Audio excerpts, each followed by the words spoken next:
अस्सलाम वालेकुम dear students. First year physics का आज हम चैप्टर नंबर 3 को स्टार्ट करेंगे। चैप्टर नंबर 3 का नाम है मोशन। तो जैसा कि आपको पता है कि मोशन क्या है। मोशन मीन्स हरकत, किसी भी चीज़ की मूवमेंट।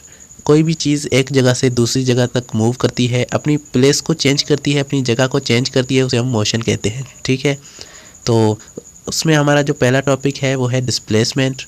डिस्प्लेसमेंट क्या है, आज हम इसको डिस्कस करेंगे। तो लेट्स गेट स्टार्टेड। उससे पहले हमने एक टर्म पढ़ा था जिसका नाम था डिस्टेंस। तो डिस्टेंस क्या है, आपको जैसा कि पता है कि कोई भी बॉडी एक जगह से दूसरी जगह तक ट्रैवल करती है, तो इस चीज़ को, इसके डिस्टेंस, इसके मतलब बीच के मुफासले को हम कहते हैं डिस्टेंस। ठीक है, और इसे हम एस से भी रिप्रेजेंट करते हैं, तो उसे डिस्टेंस कहते हैं। और डिस्प्लेसमेंट और डिस्टेंस में क्या फ़र्क है कि डिस्प्लेसमेंट का एक पर्टिकुलर डायरेक्शन होता है, लेकिन डिस्टेंस का कोई भी डायरेक्शन नहीं होता। इसे डायरेक्शन होता है, इसका मतलब ये है कि ये वेक्टर क्वांटिटी है और डिस्टेंस क्या है, एक स्केलर क्वांटिटी है। ठीक है, तो सबसे पहले इसकी डेफिनेशन देखते हैं। Change of position of an object in particular direction is called displacement. Means किसी भी पर्टिकुलर डायरेक्शन में एक कोई बॉडी मूव कर रही है तो उसको हम उसकी डिस्प्लेसमेंट बोलेंगे। ठीक है, जैसा कि डिस्टेंस है वो, उसमें क्या होता है, एक वो कोई भी बॉडी कहीं से भी मूव करती है तो उसका डायरेक्शन जो है वो चेंज होता रहता है, लेकिन डिस्प्लेसमेंट का एक सिमिलर एक डायरेक्शन होता है, तो वो एक ही डायरेक्शन में मूव करती है। ठीक है, तो उसको हम डिस्प्लेसमेंट कहेंगे। अगर पर्टिकुलर डायरेक्शन है तो इसके किसी भी डिस्टेंस का अगर पर्टिकुलर डायरेक्शन है तो उसको हम डिस्प्लेसमेंट कहेंगे। तो ये हो गई डिस्प्लेसमेंट की डेफिनेशन। उसके बाद ये एक वेक्टर क्वांटिटी है। ठीक है, यहाँ पर देखें नंबर 1, ए पॉइंट से कोई भी ऑब्जेक्ट बी पॉइंट तक जा रहा है। ठीक है, तो ये सीधा सीधा मूव कर रहा है और इसके बीच का जो डिस्टेंस है इसको हम डिस्प्लेसमेंट कहेंगे। ठीक है, तो ये इनका डिस्प्लेसमेंट है इतना। और ये डिस्प्लेसमेंट को हम शो कैसे करते हैं, डिस्प्लेसमेंट को हम एस से रिप्रेजेंट करते हैं। ठीक है, और उसके ऊपर एक एरो लगा देते हैं। सिर्फ एस हमारा डिस्टेंस होता है और एरो लगाएंगे तो पता चलेगा कि ये डिस्प्लेसमेंट है, क्योंकि डिस्प्लेसमेंट एक वेक्टर क्वांटिटी है। ठीक है,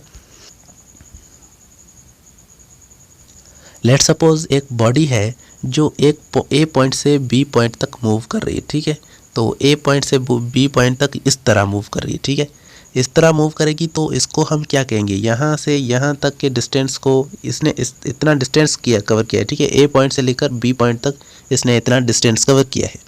तो ये इसको जब ये ट्रेवल कर रही है तो टोटल यहाँ से मतलब यहाँ तक ये इसने जितना भी डिस्टेंस कवर किया है तो ये हो गया इसका डिस्टेंस। ठीक है, और इसका डिस्प्लेसमेंट सिर्फ शॉर्टेस्ट डिस्टेंस होगा इन दो पॉइंट्स के बीच में।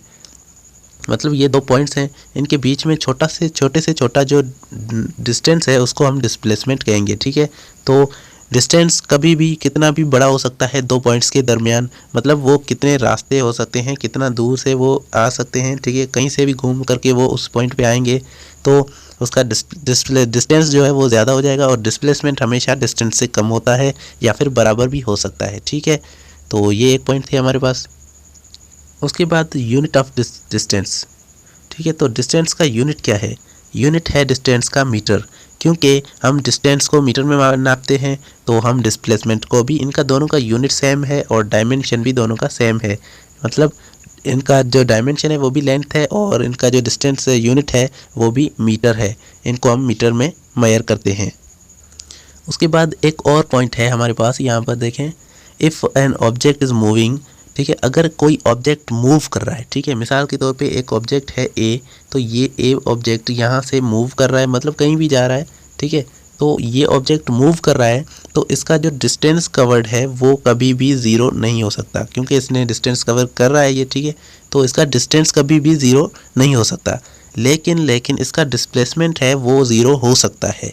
और वो ज़ीरो कैसे हो सकता है, लेट सपोज एक ऑब्जेक्ट है ए, वो यहाँ से यहाँ तक जाता है बी तक। ठीक है, ये पॉइंट है बी, तो वो ए से बी तक जा रहा है। ठीक है, उसके बाद वो फिर से यहाँ से वापसी ए तक आ रहा है। ठीक है, तो मतलब ये दोनों एक वेक्टर हैं, वो अपोजिट हो जाएंगे। ठीक है, अपोजिट में वो क्या हो जाएंगे, नेगेटिव वेक्टर हो जाएगा और ये आपस में कैंसिल हो जाएंगे, तो क्या हो जाएगा, डिस्प्लेसमेंट ज़ीरो। मतलब आपने इतना डिस्टेंस कवर किया और आपका डिस्प्लेसमेंट ज़ीरो हो गया, कैसे, मतलब ये इनमें जो वेक्टर है वो माइनस हो जाता है, नेगेटिव वेक्टर हो जाता है, इसीलिए वो ज़ीरो होता है। लेकिन आपका डिस्टेंस कभी भी यहाँ पर ज़ीरो नहीं होगा। अगर आपने यहाँ पर सपोज़ आपने यहाँ पर 5 मीटर्स का डिस्टेंस कवर किया है, तो फिर से आप 5 मीटर्स वापसी आएंगे तो आपका डिस्टेंस हो जाएगा 10 मीटर्स, लेकिन डिस्प्लेसमेंट आपका यहाँ पर ज़ीरो हो जाएगा। तो ये एक मेन पॉइंट थी हमारे पास जो हमने यहाँ पर देखी, ठीक है। तो हमेशा कभी भी जो डिस्टेंस कवर्ड है वो कभी भी ज़ीरो नहीं हो सकता, और जो डिस्प्लेसमेंट है वो ज़ीरो हो भी सकता है और नहीं भी हो सकता, ठीक है। तो ये हमारे पास पॉइंट थी, हमने डिस्प्लेसमेंट को आज डिस्कस कर लिया। अगली वीडियो में हम वेलोसिटी को डिस्कस करेंगे, और वो हमारा लेक्चर मिस मत करना। चैनल को सब्सक्राइब करके बेल आइकन प्रेस लाजमी से कर देना। Thank you so much for watching.